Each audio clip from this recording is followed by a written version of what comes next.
The quality of your life is going to be in direct correlation to the quality of your communication. That was what Myron Golden said in one of his videos that I just watched. And it got me thinking. I reflected so much on that particular expression. And it also changed my perspective to how I view communication.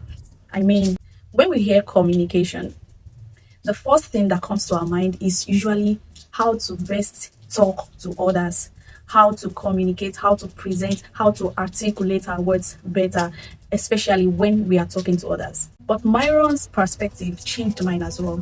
It touched every aspect of communication, and he said communication could be in four phases: external communication, internal, horizontal, and the most recent one, which we have with technologies. External communication is the communication between us and God. Internal, that is the story that you tell yourself. Horizontal is that level of conversation we have with others, which we are all familiar with. And now I'll be talking about the most rarely talked about aspect of communication, and that is the internal communication. That is the story you tell yourself, what you tell yourself. In our society, there are a lot of public speaking coaches, there are a lot of communication experts that we all pay to enhance how we speak to others. Even at church or in our religious places, we've learned the aspect of external communication. That is how to communicate to God through prayer or whatever.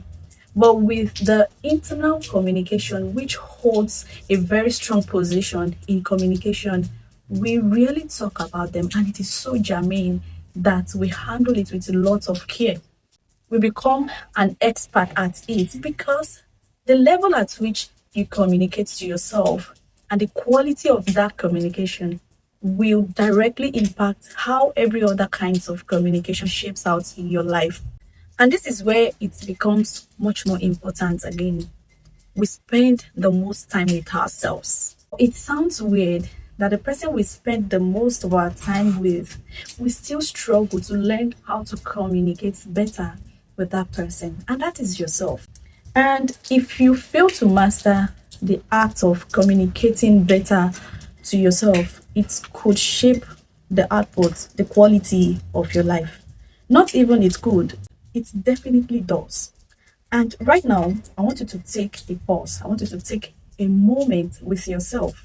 This is the time you have for yourself. So don't run away. Stay with me. I want you to evaluate how often you spend time with yourself. Then we can now analyze the kind of conversation you've been having with yourself. You'll be asking yourself three questions. How often do I spend time with myself? I mean, those solitude moments where you are not doing anything, just standing or sitting still to listen to your mind, to listen to your thoughts, not doing anything, no phone with you, no distraction. How often do you do that? Number two, in those moments or whenever I have a thought about myself, what's the quality of those thoughts? Positive or negative? Now, number three, if I should rate my thoughts on the scale of positive and negative, on which side do my thoughts lean towards, positive or negative? Now you have the answer.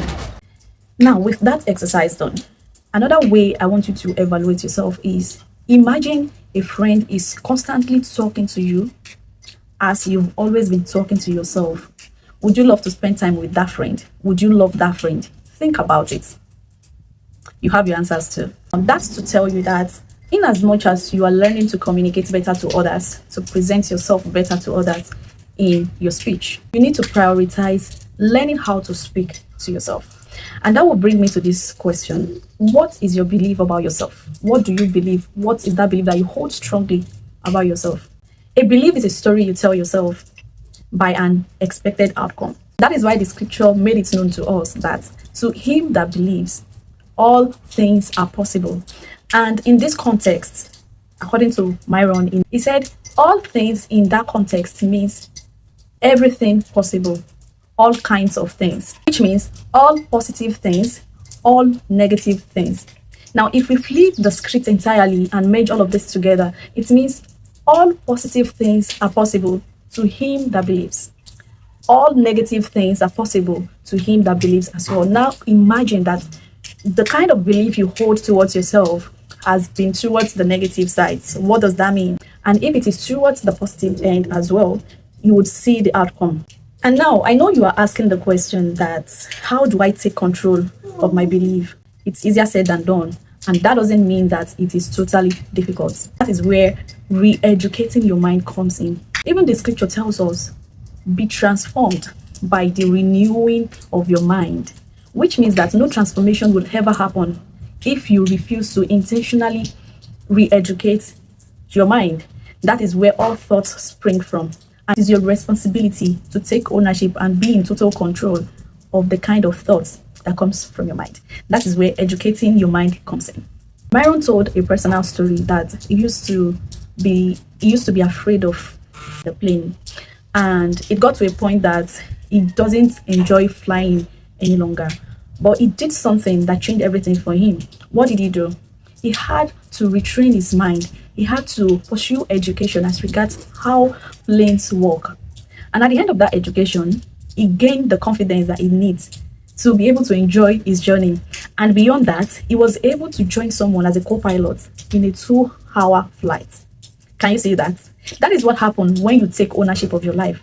When you take ownership of situation around you. He took ownership and he went ahead. He addressed the problem, which was his thoughts, the stories he told himself about playing that got him scared.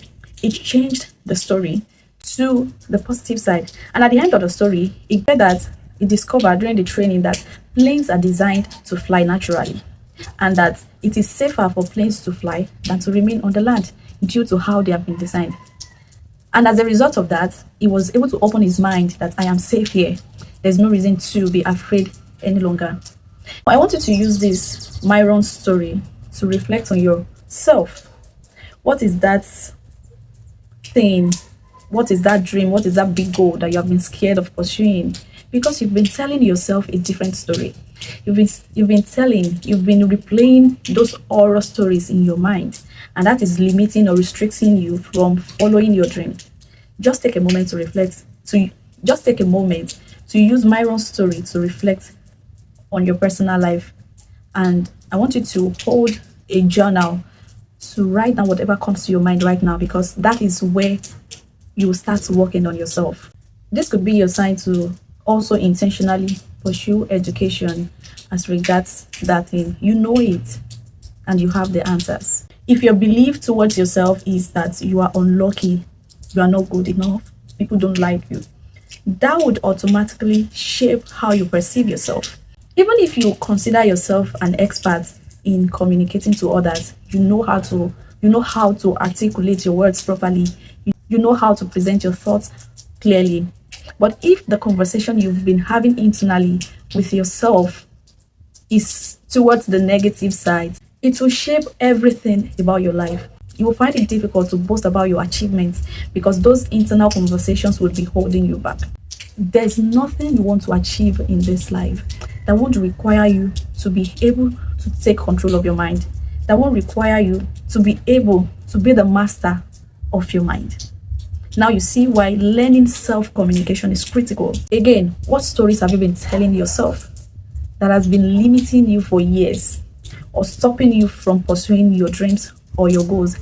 Imagine what it would be like right now, or now project in the next 5 years, that you stop telling yourself those negative stories, that you stop arguing with your purpose in life, and you are bold enough after you've mastered that communication skills with yourself.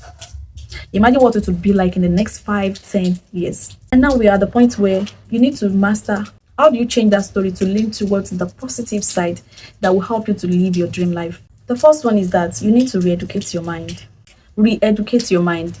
It's an intentional activity and you need to be very consistent with it.